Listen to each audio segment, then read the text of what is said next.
Theaters are, of course, entirely empty. Do you understand that the box office flop, Snow White, lost hundreds of millions of dollars for Disney? She decides to rage post behind every strong woman is herself. No one on the right side of America can stand the star of this movie. But you don't seemingly like your own character, so she comes off as an insufferable, whiny brat. Then they decided to cast Rachel Zegler, who is Hispanic, as Snow White. Now, again, you can cast people however you want to cast people. I really don't care.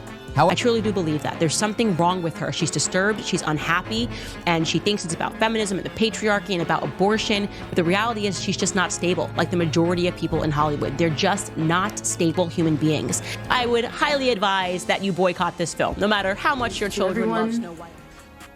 Who hates when I win.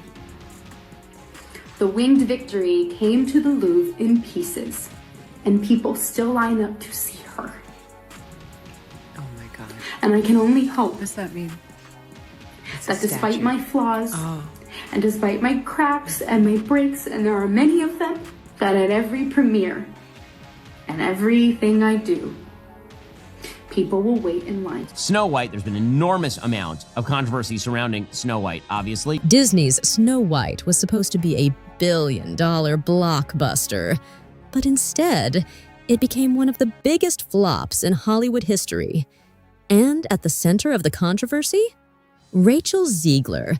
What do you mean by that? I just mean that it's no longer 1937, and we absolutely wrote a Snow White that is not going to be saved by the prince. She's not going to be. I mean, you know, the original cartoon came out in 1937, and very evidently so.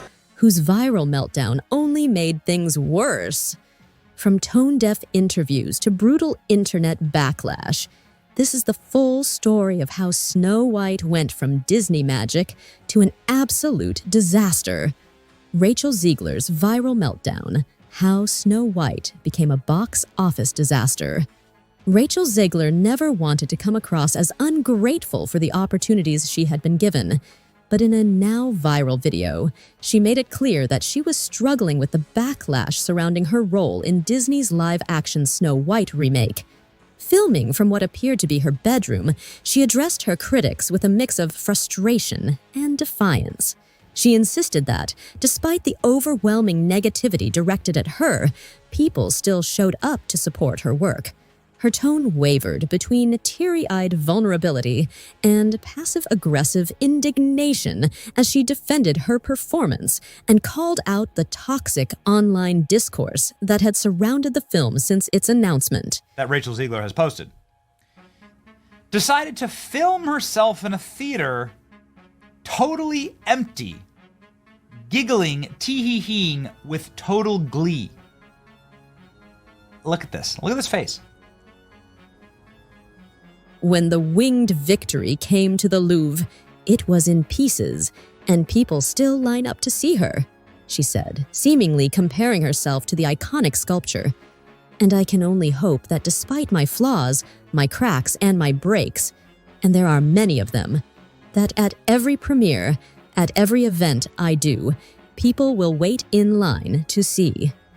She spoke with the confidence of someone determined to reclaim her narrative, but the internet had other plans.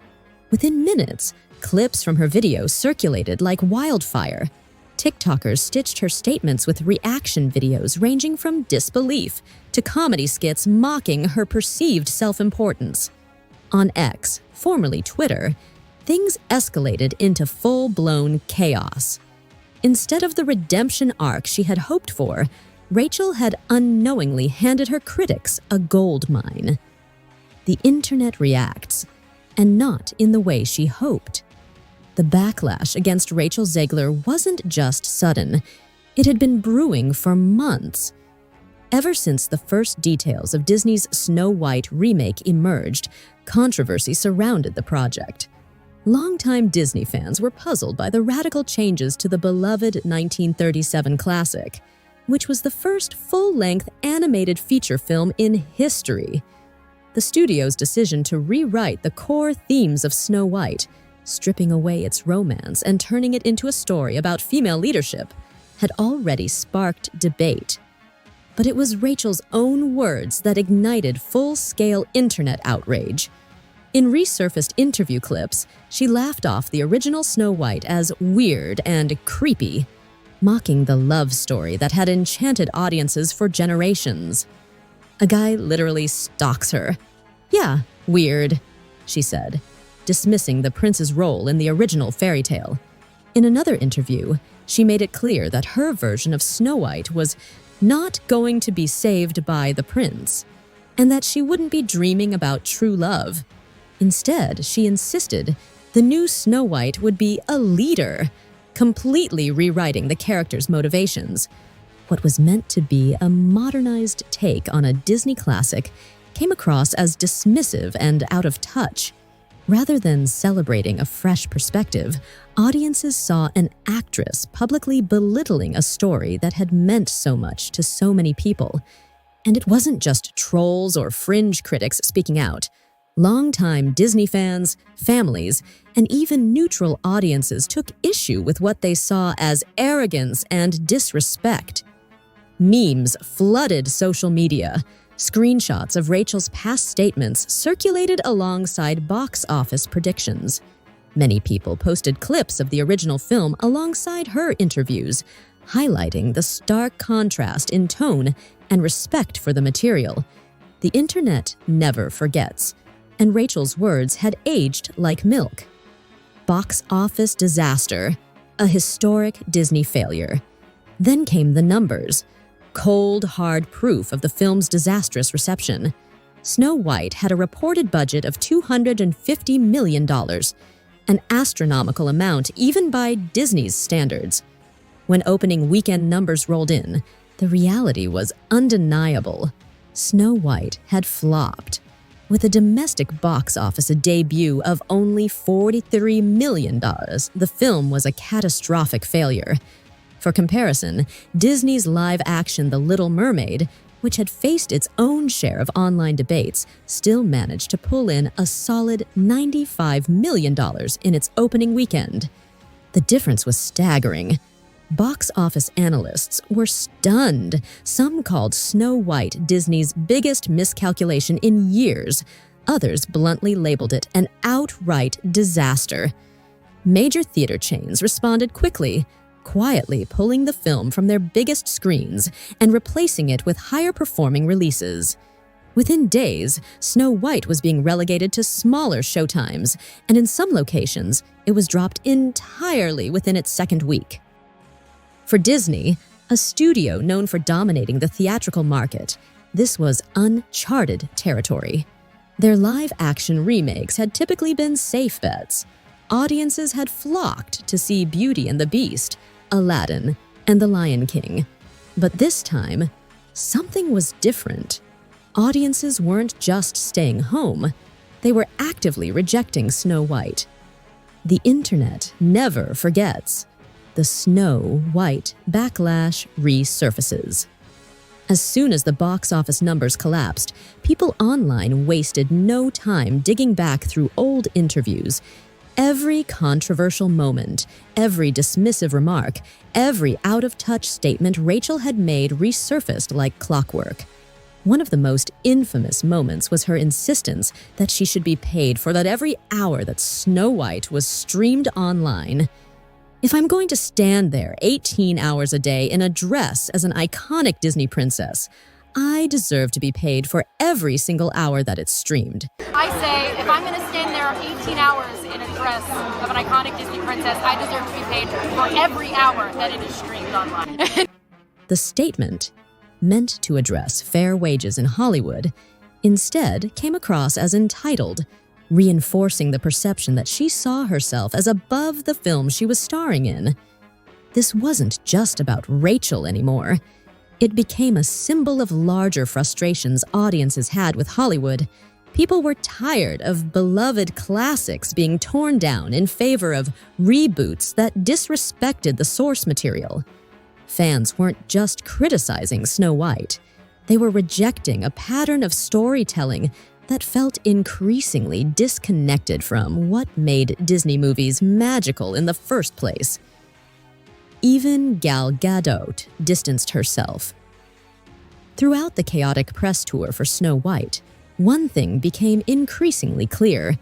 Gal Gadot, who played the evil queen, was subtly but surely distancing herself from the film and her co-star, Rachel Zegler. At first, many dismissed the idea, assuming that the lack of visible chemistry between the two actresses was just a result of different personalities. But as more interviews and public appearances surfaced, it became difficult to ignore how carefully Gal was navigating her association with the movie.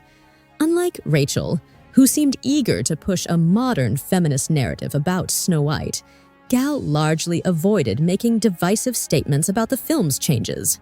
She kept her talking points vague, focusing more on the visual spectacle and her excitement about playing an iconic villain. While Rachel openly mocked the original Snow White, calling it outdated and problematic, Gal took a much more diplomatic approach. In interviews, she simply described the film as a new take and a fresh perspective, never going as far as to criticize the beloved 1937 classic. This contrast in approach was evident in joint interviews, where Gal would often smile and nod politely while Rachel made bold, controversial remarks. It was as if she was choosing her words carefully, fully aware of the online backlash brewing in real time. Then came the Oscars, an event that all but confirmed the growing distance between the two actresses. When Rachel and Gal took the stage together to present an award, fans immediately noticed the awkwardness between them. Unlike other co-stars who radiate warmth and camaraderie, Gal appeared noticeably detached. She maintained her signature poised elegance, but her interactions with Rachel were minimal. No friendly gestures, no lingering glances, and certainly no attempts to engage in playful banter. Body language experts quickly dissected their appearance, pointing out the subtle cues that suggested Gal was deliberately keeping her distance. One particular moment that caught everyone's attention was when Rachel leaned slightly toward Gal, only for Gal to subtly angle her body away. Some interpreted this as a sign that she didn't want to be too closely associated with Rachel, especially after the social media storm that had surrounded her comments on Snow White. Others believed it was a classic Hollywood movie. Gal was simply playing it safe, protecting her own image while letting Rachel take the full brunt of the backlash. In the aftermath of the Oscars, Gal continued to book high-profile roles and maintain her status as a bankable star, while Rachel's future suddenly seemed uncertain. The contrast between them couldn't have been more apparent.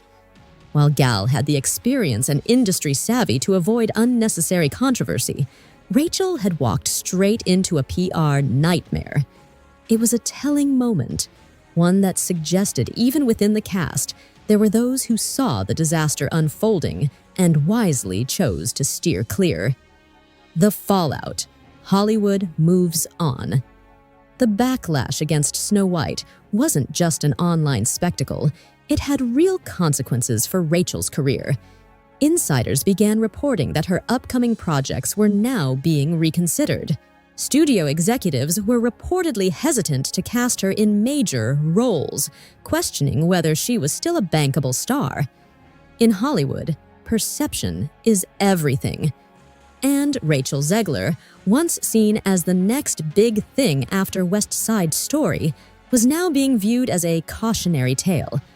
What was meant to be her breakout leading role had turned into the very thing that fractured her public image. Her attempt to modernize a classic had come across as dismissive.